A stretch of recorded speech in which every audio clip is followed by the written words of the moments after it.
Yesterday, protesters came out to stand against what they call inhumane conditions at an immigrant detention center in Dilley, Texas, the country's only detention center for families. We are giving a whole generation of kids mental illness by putting them through this. And they are not going to have the doctors and the insurance and the medication that those of us in America are blessed with. So I think it's an issue, and I'm very ashamed of my state.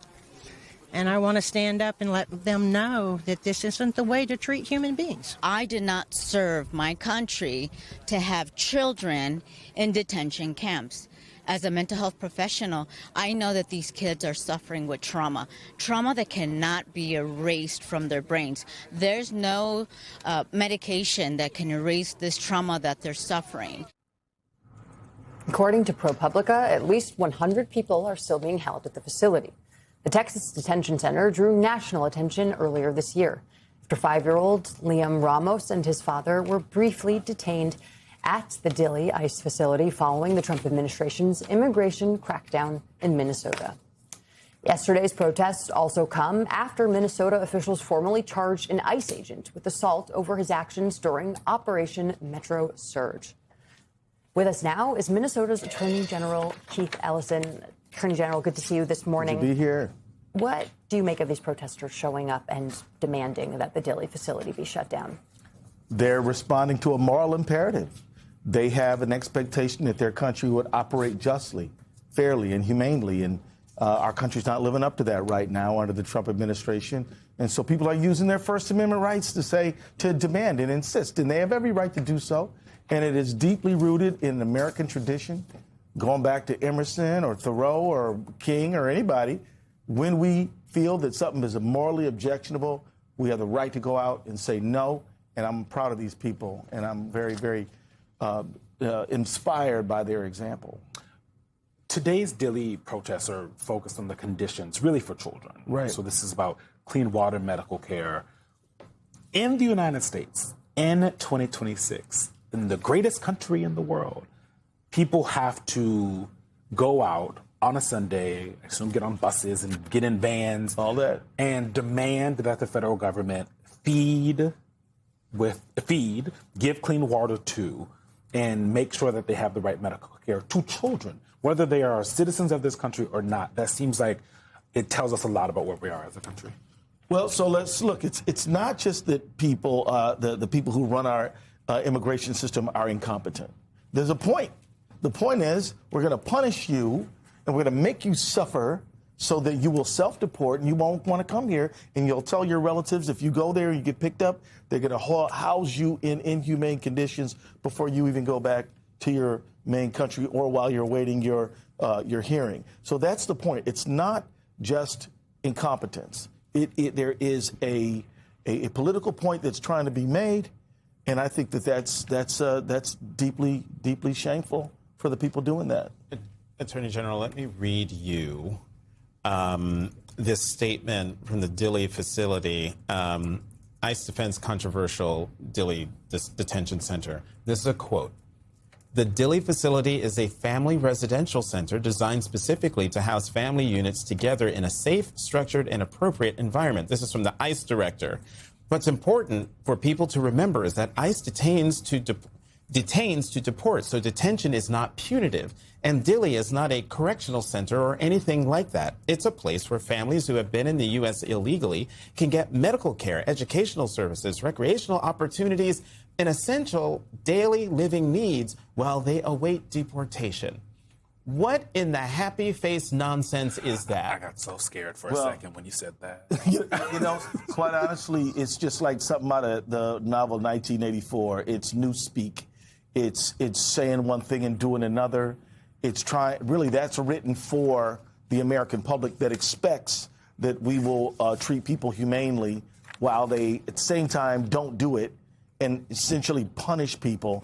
But I'm glad that you read that, because the American people listening to this program need to know immigration is essentially a civil thing. It's not intended to be correctional or punitive, and it doesn't supposed to be punitive as it actually, in fact, is. But that's the rhetoric. The reality is very different. Mm-hmm. When you talk to folks in Minnesota, they clearly have been moved by the ways in which immigrants and citizens alike have been treated in this country. Yeah, true. ICE's own data shows that 81% of the folks arrested in Operation Midway Blitz had no criminal convictions. We were promised that they were taking the worst of the worst, whatever that means. That's a quote from the White House and the administration. That has never been true. As the data has come out since last February, that's been clear that hasn't been true. What do folks like you do with that information? The fact that the administration is not taking the worst of the worst. 81% of those arrested have not had no prior criminal convictions.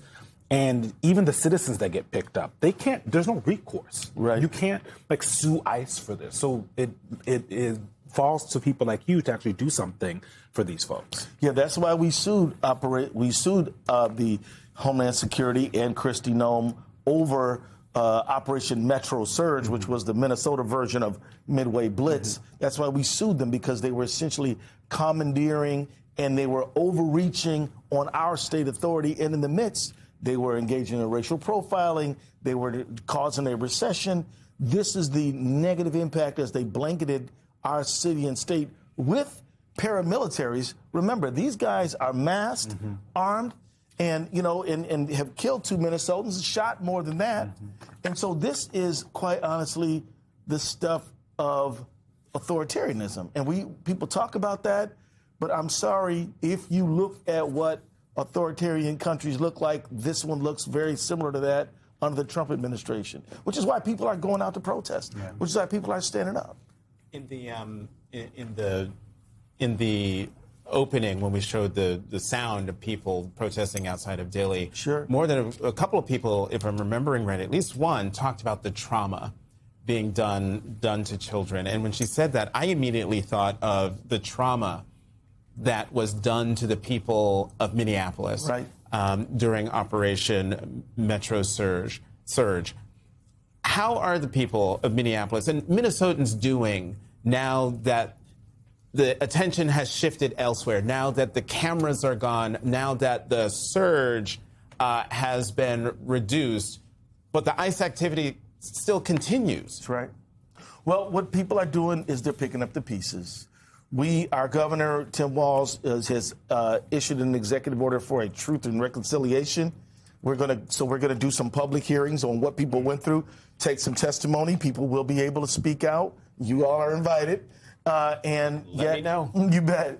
And yet, people are trying to recover from the recession that was imposed. And when I say recession, what I mean is great businesses, small businesses, went out of business because of Operation Metro Surge.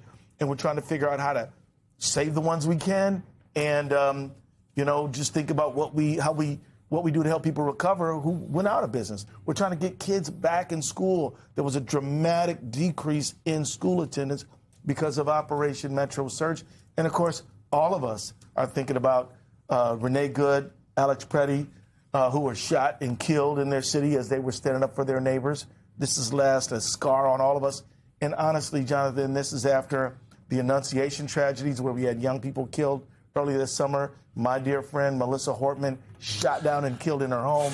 We've been through some trauma. George Floyd. Yeah. So we've been through a train of things. 6 years ago next month. Yeah, and we've been through a train of things, and we're resilient, and we're turning to each other, and we're finding out, that we're really made of some good, strong stuff up there. And you know that because you got your ties in Minnesota. Where'd you go to school? I went to Carleton College in Northfield, Minnesota. Say that proudly. Minnesota Attorney General Keith Ellison, thank you so much for joining us. And at the table, we appreciate it. Thank you.